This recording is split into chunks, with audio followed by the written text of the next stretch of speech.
The room was silent except for the faint beeping of the hospital monitors. My hands trembled as I clutched my phone, the screen still lit from the video call that had just ended. My mother's voice echoed in my head, sharp and unyielding. Asterisk, don't you dare ask us to cancel our plans again. We've had these Elton John tickets for months. Asterisk, her words stung more than the searing pain in my abdomen, a pain so intense it felt like a knife twisting deeper with every breath. I glanced over at my 2-year-old twins, Ethan and Emily, sitting quietly in the corner of the hospital room, their innocent faces oblivious to the storm raging around them. They were playing with a set of blocks, their laughter a stark contrast to the heaviness in my chest. The nurse, Valerie, was checking my vitals, her kind eyes meeting mine with a look of sympathy. She didn't need to say anything. Her presence alone was a comfort. My name is Natasha Wilson. I'm 33 years old, and for as long as I can remember, I've been the afterthought in my own family. My younger sister, Jessica, was always the golden child, the one who could do no wrong in my parents' eyes.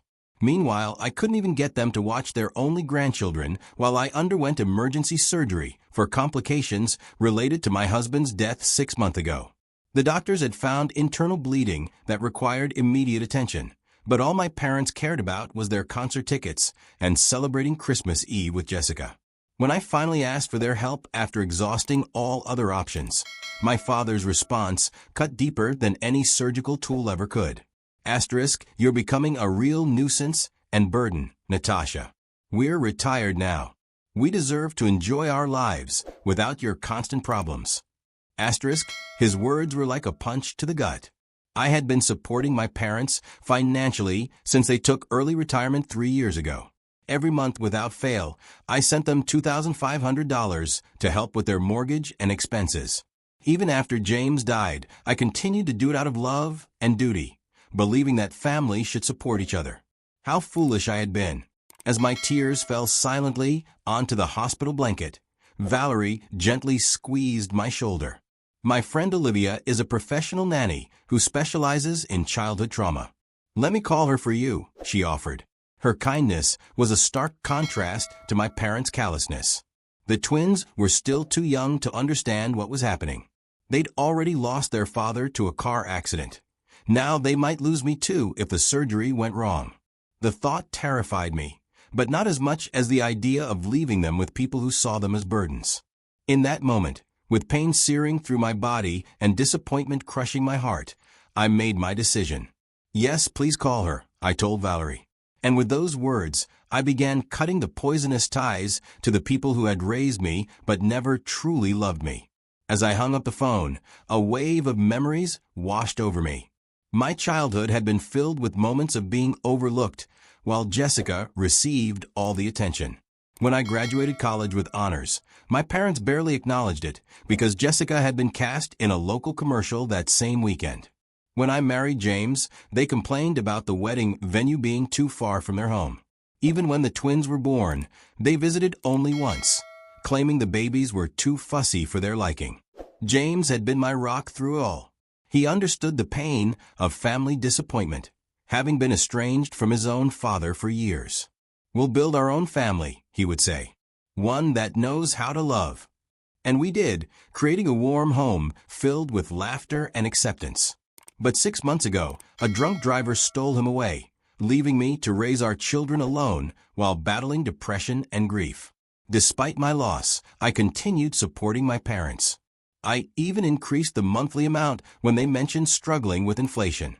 I wanted to be better than them, to show that families should stand by each other no matter what. The irony was crushing. Here I was, bleeding internally, possibly dying, and they couldn't miss one concert to care for my children. Valerie returned with news that her friend Olivia would arrive within the hour. She's amazing with kids, Valerie assured me. She used to work with trauma victims at the Children's Hospital before becoming a private nanny. How much will this cost? I asked, worry creeping into my voice. Medical bills were already piling up since James's insurance coverage had limitations. Don't worry about that now, Valerie said. Let's focus on getting you ready for surgery. But I was worried. I thought about the $2,500 I was scheduled to transfer to my parents next week, money that could now help pay for childcare instead. The thought sparked something inside me, a flame of self-preservation that had been extinguished years ago. When Olivia arrived, she was everything Valerie had promised, kind, professional, and immediately connecting with the twins. As hospital staff prepared me for surgery, I made a decision. "Could you bring me my phone one more time?" I asked Valerie. With shaking hands, I sent 2 messages. The first was to my bank, canceling all future automatic transfers to my parents' account. The second was to my parents, asterisk, "I will no longer be providing financial support. My children and I deserve better than being your afterthoughts. Don't contact me again." Asterisk. As they wheeled me toward the operating room, I felt something unexpected through the pain and fear, freedom. The surgery was successful, but left me weaker than anticipated. I spent 5 days in the hospital, drifting in and out of consciousness, grateful for Olivia, who had gone above and beyond by staying with the twins in my hospital room during the days and taking them to my apartment at night. During one of my more lucid moments, I noticed my phone blinking with notifications, 27 missed calls, and numerous text messages from my parents and Jessica. Most of the messages followed a predictable pattern: confusion, then anger, then desperate pleas about their mortgage payment. Not once did they ask how my surgery went or if the twins were okay. The final message from my father was particularly telling. Asterisk, "You can't just cut us off like this. We've planned a cruise next month, and the tickets are non-refundable." Asterisk. My sister's messages were different. She seemed genuinely confused. Asterisk, "Mom and Dad just told me you were having some minor procedure. What's going on? Why are they freaking out about money?" Asterisk, it dawned on me that my parents had lied to Jessica about the severity of my situation to justify their choice of concert over grandchildren. I decided to tell her the truth, sending her the full story while still groggy from medication. Her response came quickly. Asterisk, "Oh my God, Natasha. I had no idea it was an emergency surgery. They told me you were just being dramatic about a routine checkup. I would have watched the twins if I'd known. I'm so sorry." Asterisk, I believed her. Jessica wasn't cruel. She had just been raised in an environment where she was taught that her needs came first. Perhaps this revelation would help her see our parents for who they truly were. By the time I was discharged, I had made several decisions. First, I hired Olivia part-time to help with the twins during my recovery. Second, I contacted a lawyer to draft a will, designating a trusted friend as the twins' guardian should anything happen to me. Certainly not my parents. Third, I blocked my parents' numbers, allowing only Jessica limited contact as I assessed her sincerity. The financial implications of my decision were significant. The $2,500 monthly payment I'd been making to my parents represented nearly a third of my income as a graphic designer. Without that burden, I could actually afford proper childcare and maybe even start rebuilding the emergency fund that had been depleted after James's death. That night, as I lay in my own bed with the twins sleeping in their room across the hall, I felt a complex mix of emotions. There was guilt, the ingrained feeling that I was somehow wrong for putting myself and my children first. There was fear about managing recovery while caring for 2 toddlers. But there was also an unfamiliar sense of self-respect taking root. My phone pinged with a text from Jessica. Asterisk, "I just had a huge fight with Mom and Dad about how they treated you. I'm staying at a hotel tonight. Can we talk tomorrow?" Asterisk, "Maybe I wasn't completely alone after all." 2 weeks after my surgery, I was slowly regaining my strength. The incision site still throbbed painfully when I moved too quickly, but I was managing better each day. Olivia had been a godsend, arriving each morning to help with the twins while I worked from home. My graphic design clients had been surprisingly understanding about my limited availability, and I was grateful for the remote work that allowed me to stay close to my children. Jessica had visited twice, bringing healthy meals and spending time with the twins. Our conversations were cautious at first, but eventually, she opened up about her own experiences with our parents. "They always made it seem like you were choosing to distance yourself from the family," she admitted one evening as we watched the twins play. Asterisk, I never realized they were pushing you away. Asterisk, I was beginning to see a new side to my sister, one that had been hidden beneath years of our parents' manipulation. While I wasn't ready to completely trust her yet, I appreciated her efforts. Then came the knock at the door. I had been half expecting it. Through the peephole, I saw my parents standing in the hallway. My mother was clutching her designer purse nervously, while my father stood with his arms crossed, familiar impatience etched on his face.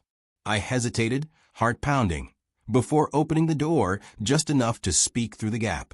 "What do you want?" I asked, my voice steadier than I expected. "Natasha, darling, we've been so worried," my mother began, her sugary tone immediately raising my defenses. "You haven't been answering our calls, and we needed to make sure you and the twins were all right." "We're fine," I replied flatly. "Now, if that's all." "It's not all," my father interrupted, pushing slightly against the door. "We need to discuss this ridiculous financial situation. The bank called about our mortgage payment, and we had to dip into our crew's savings to cover it." The audacity was breathtaking. No questions about my recovery, no concern for their grandchildren, just demands about money. "I told you I'm cutting financial ties," I said. "I meant it." "But sweetie," my mother pleaded, her voice rising an octave, "we've come to depend on that money. Your father and I adjusted our lifestyle based on your commitment to help us." "My commitment?" I echoed in disbelief. "I've been sending money out of guilt and obligation, while you couldn't even watch your grandchildren during my emergency surgery."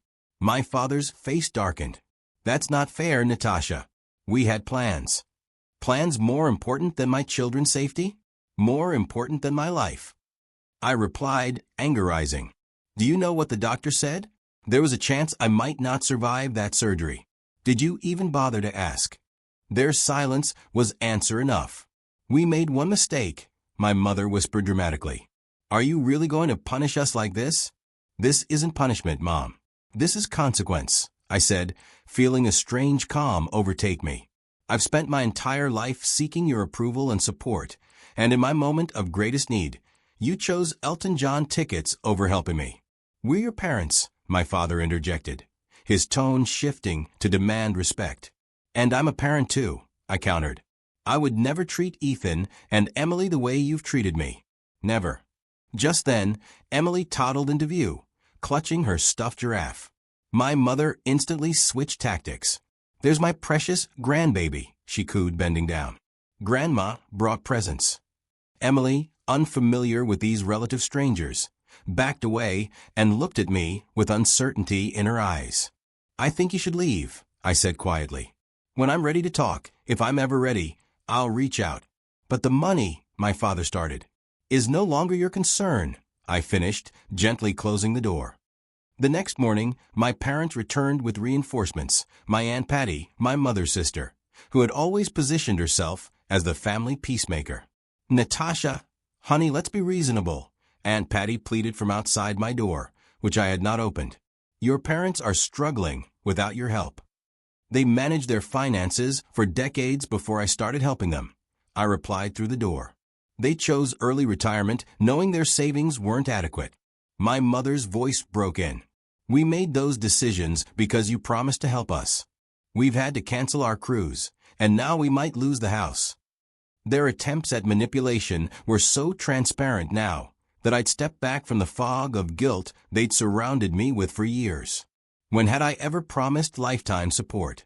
I'd offered to help temporarily after their retirement, but somehow that had evolved into an expected permanent arrangement. "Mom, Dad, I'm recovering from major surgery and caring for 2 toddlers.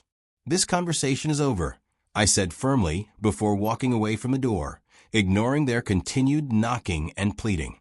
Later that day, I received a group email from my father, addressed to the entire extended family, detailing how I had abandoned them in their time of need after they had sacrificed everything for me. The email conveniently omitted their refusal to help with the twins during my emergency surgery, instead painting me as an ungrateful daughter who had suddenly cut them off without reason. What they hadn't anticipated was the backlash. My cousin Michael, who lived near my parents, replied to the group, "Asterisk, Uncle Robert, didn't you just buy a new boat last month?" And Aunt Diana, wasn't that a new diamond tennis bracelet you were showing off at Thanksgiving? Asterisk, other family members chimed in, many privately messaging me to ask for the full story. Even Aunt Patty called me directly after learning the truth. I had no idea about your surgery, she admitted. They told me you were just being dramatic about some routine procedure and using it to punish them financially. Meanwhile, Jessica had fully taken my side after witnessing our parents' behavior firsthand. She helped me craft a single factual response to the family email thread, simply stating, asterisk, I recently underwent emergency surgery with a significant risk of complications. My parents refused to watch my children during this time because they had concert tickets. I am now focusing on my recovery and caring for my twins without additional stress. Asterisk. The support that followed was overwhelming. Cousin Michael's wife dropped off home-cooked meals. A second cousin I barely knew offered her services as a part-time babysitter free of charge. Jessica started spending weekends at my apartment, getting to know her niece and nephew while helping me recuperate. Most surprisingly, Valerie from the hospital connected me with a support group for young widowed parents. Their first meeting was held via Zoom so I could participate from home, and for the first time since James died, I felt truly understood by people who had walked my path. My parents' financial situation, meanwhile, deteriorated quickly. They had indeed been living beyond their means, counting on my monthly contributions to maintain their lifestyle of travel and luxury purchases. Jessica discovered they had taken a second mortgage on their house a year ago to buy their boat, assuming I would continue subsidizing their primary mortgage indefinitely. They've been lying to everyone, Jessica said, shocked after helping them review their finances at their request. They're not destitute, they're just overspent. They'd be fine if they sold the boat and vacation timeshare.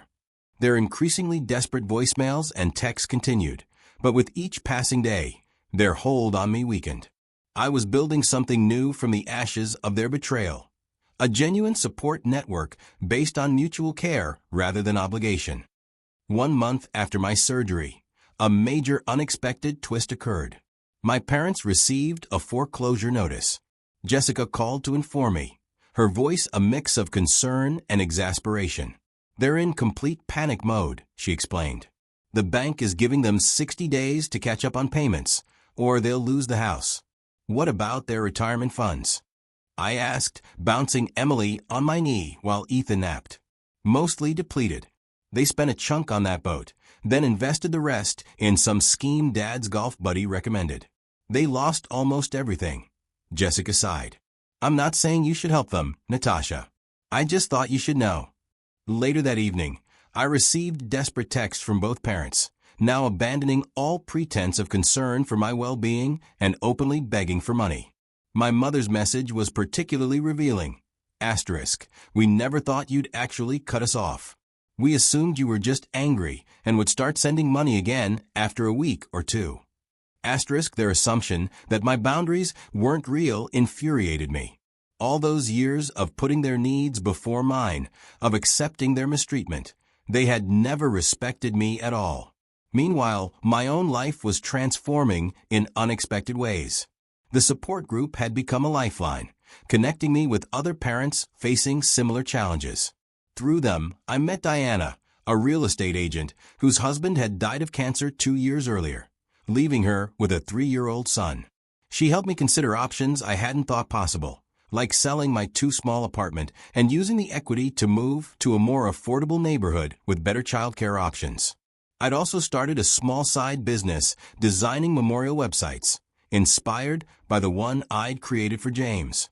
Several members of my support group had commission sites, and word was spreading. For the first time since becoming a widow, I felt a sense of purpose beyond mere survival. The contrast between my growth and my parents' collapse became even more apparent when they showed up unannounced at my apartment again, this time with a detailed spreadsheet of their debts.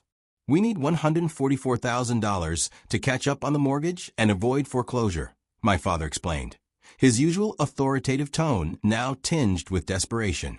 I invited them in, not out of obligation, but because I was curious to hear their perspective now that they were truly facing consequences. What about selling the boat? I asked, gesturing for them to sit at my small dining table. We'd take a loss, my father protested. And the timeshare? We've tried, but the market is terrible, my mother added quickly. Besides, those are our retirement luxuries. I almost laughed at the absurdity. Luxuries you can't afford. We could afford them with your help, my father countered, his tone hardening. It's the least you could do after everything we've done for you. What exactly have you done for me? I asked quietly, the question hanging in the air like a challenge. The twins chose that moment to toddle into the room, Ethan clutching his favorite truck and Emily babbling happily. My parents' expressions softened instantly. There are our precious babies, my mother cooed, reaching for Emily, who promptly hid behind my legs. They don't know you, I stated simply. You've seen them, 3 times in their lives? You chose not to be involved. That's not fair, my father protested. We're busy people. Too busy for your only grandchildren? Too busy to help your daughter through emergency surgery, but not too busy to ask for money. I observed. I think that says everything about your priorities. My mother's face crumpled, whether from genuine emotion or calculated manipulation. I couldn't tell anymore. Without your help, we'll lose everything, she whispered. I lost my husband, I replied, my voice steady. My children lost their father. We survived. You'll survive too. 3 months after my surgery, my parents faced the inevitable. They were forced to sell their house to avoid foreclosure. Jessica kept me updated on their situation, though I maintained my distance. They had managed to find a modest condo, significantly downsizing from their 4,000 square foot lakefront property. My father had reluctantly sold his boat at a loss, and they had finally unloaded the timeshare for a fraction of what they'd paid. They're actually blaming you for their financial problems in front of everyone, Jessica informed me during one of her weekly visits. It's bizarre to watch. They tell anyone who will listen that you abandoned them after promising lifelong support. Let them talk, I replied, feeling surprisingly unbothered. The truth speaks for itself. And it did. My extended family had largely rallied around me after learning the full story.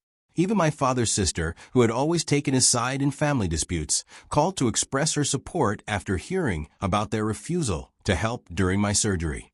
Meanwhile, my own situation had improved dramatically. Diana from my support group had helped me find and purchase a small 3-bedroom house in a family-friendly neighborhood.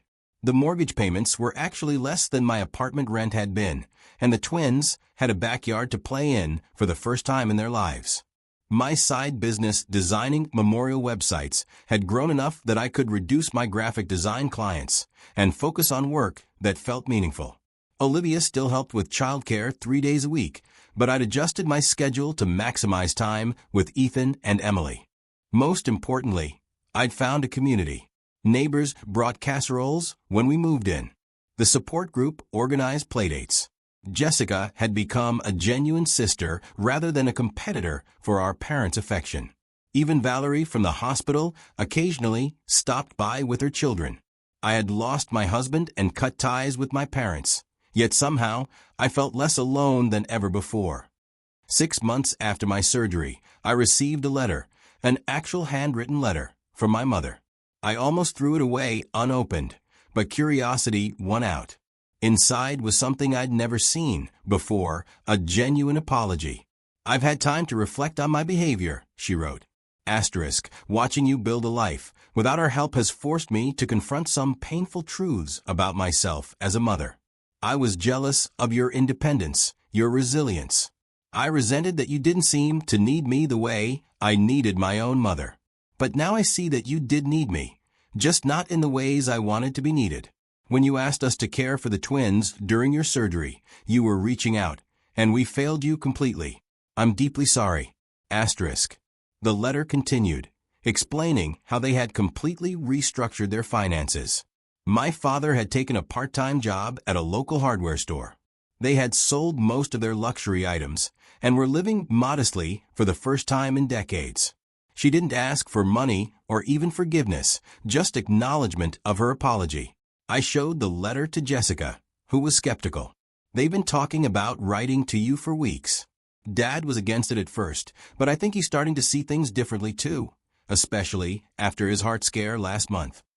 Heart scare? I asked, concerned despite myself. Just high blood pressure and chest pains, but it scared him. He's on medication now and actually following doctor's orders, Jessica explained. I think facing mortality has humbled him a bit.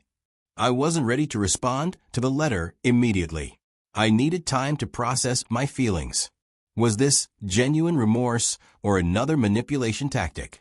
Had they truly changed, or were they simply adapting their strategy? That night, I looked at old family photos for the first time since cutting ties. Behind the smiling faces, I saw patterns I'd been blind to before. My parents had always been performers, playing the role of perfect parents, while serving their own needs first. A year after my surgery, I finally agreed to meet my parents at a neutral location, a quiet cafe near my new home. When they arrived, I barely recognized them.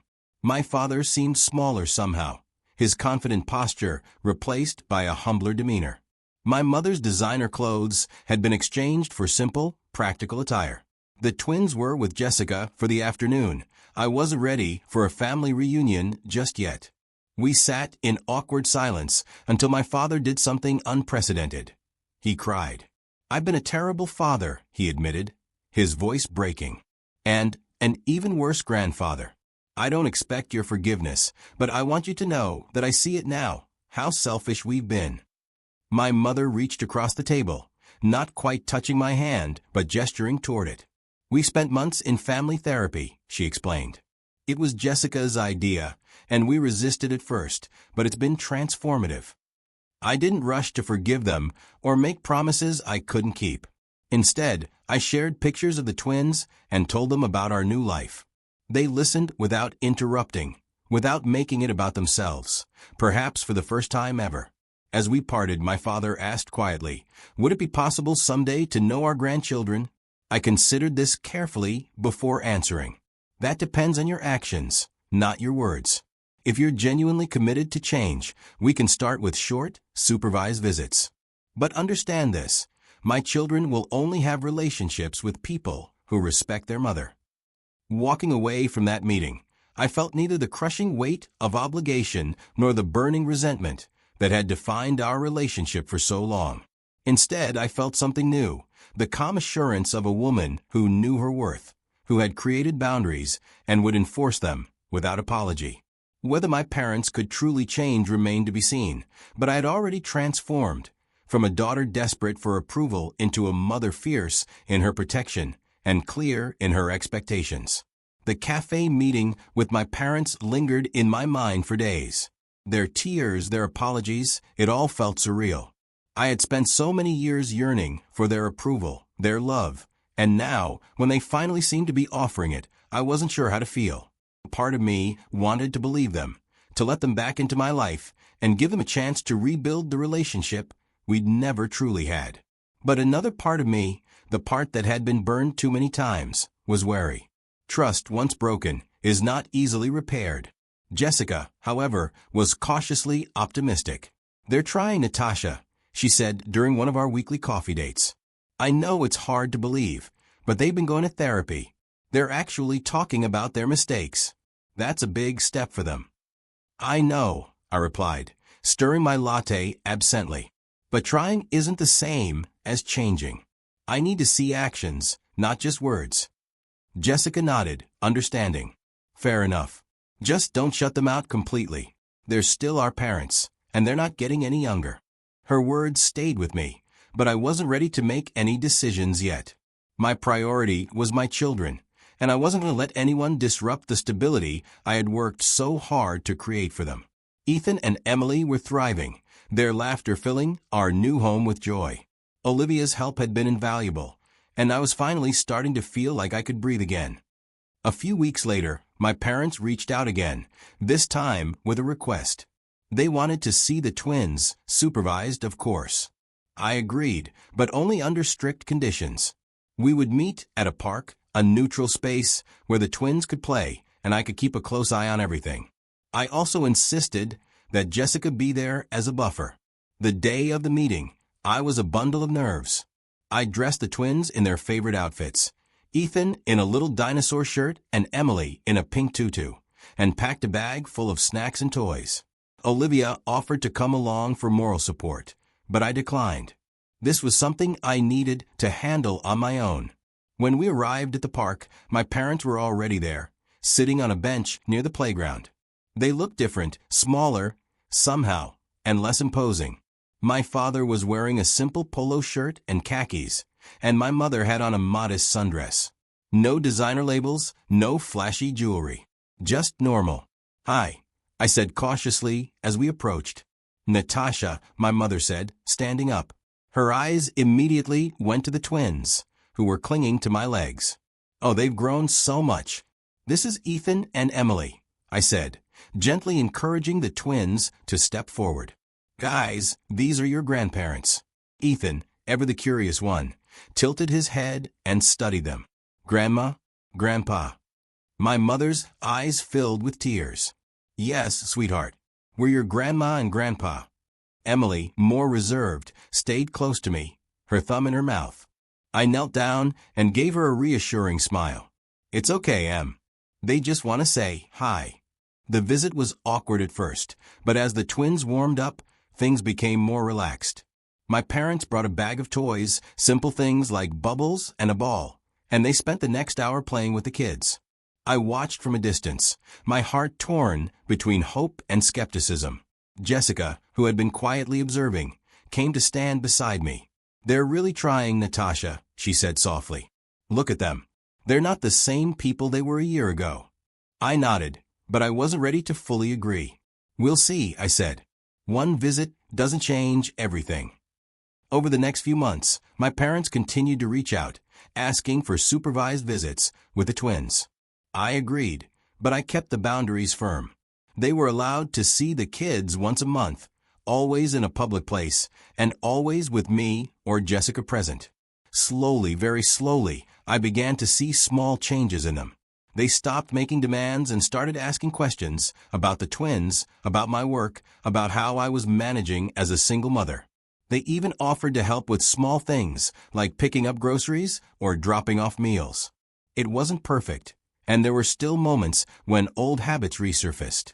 My father, for example, once made a comment about how I should stop being so stubborn and let them babysit the twins unsupervised.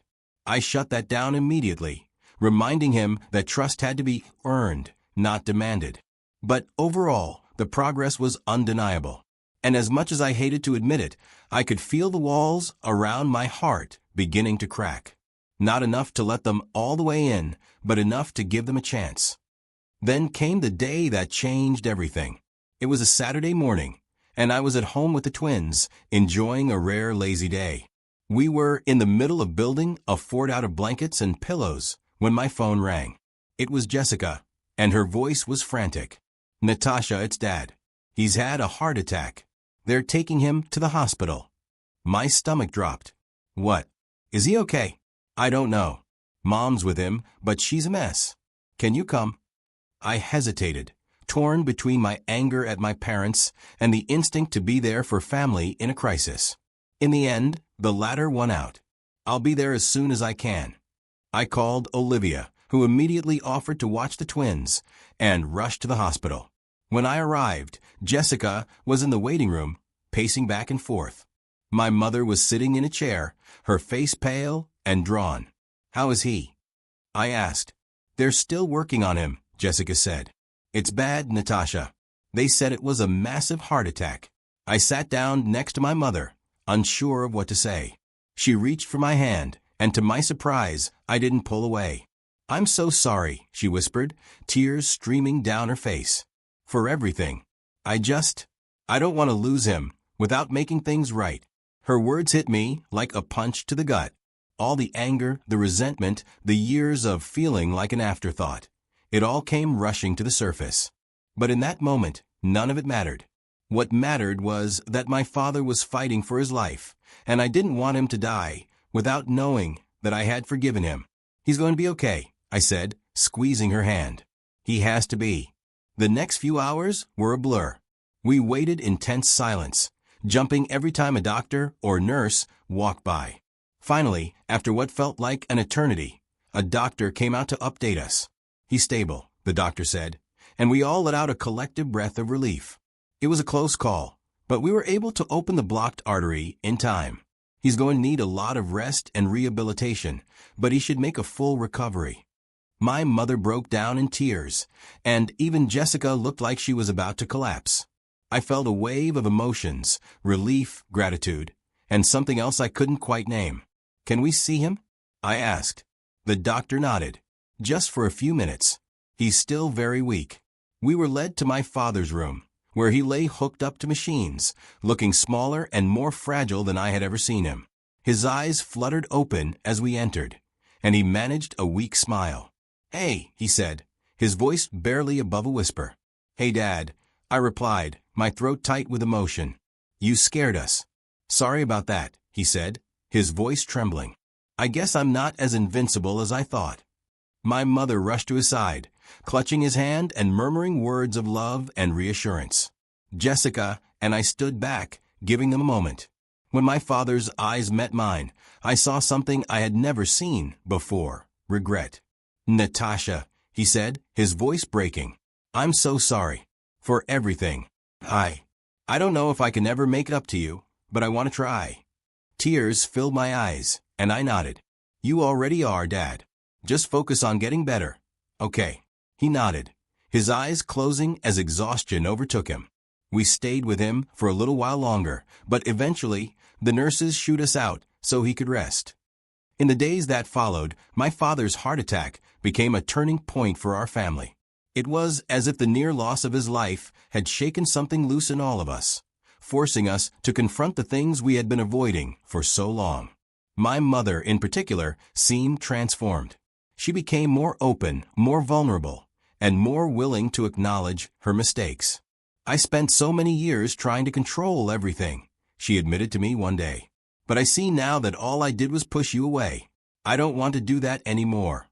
My father, too, seemed determined to make amends. He started attending therapy regularly and even joined a support group for people recovering from heart attacks. "I don't want to waste the second chance I've been given," he told me. "I want to be the father and grandfather you and the kids deserve." It wasn't easy, and there were still moments of tension and frustration. But for the first time in my life, I felt like we were moving in the right direction. The walls around my heart didn't come down overnight, but brick by brick, they began to crumble. A year after my father's heart attack, we celebrated Ethan and Emily's 4th birthday with a small party at our house. My parents were there along with Jessica, Olivia, and a few close friends. It was a far cry from the lavish parties my parents used to throw, but it was perfect in its own way. As I watched my father play with the twins, blowing bubbles and laughing as they chased them around the yard, I felt a sense of peace I hadn't known was possible. The road to forgiveness had been long and painful, but it had led us here, to a place of healing and hope. Jessica came to stand beside me, a smile on her face. "They're really trying, aren't they?" I nodded, my eyes never leaving the scene in front of me. "Yeah, they are." "And you?" she asked, her voice gentle. "How are you doing?" I thought about it for a moment, then smiled. "I'm okay. More than okay, actually. I think we're going to be just fine." And for the first time in a long time, I truly believed it.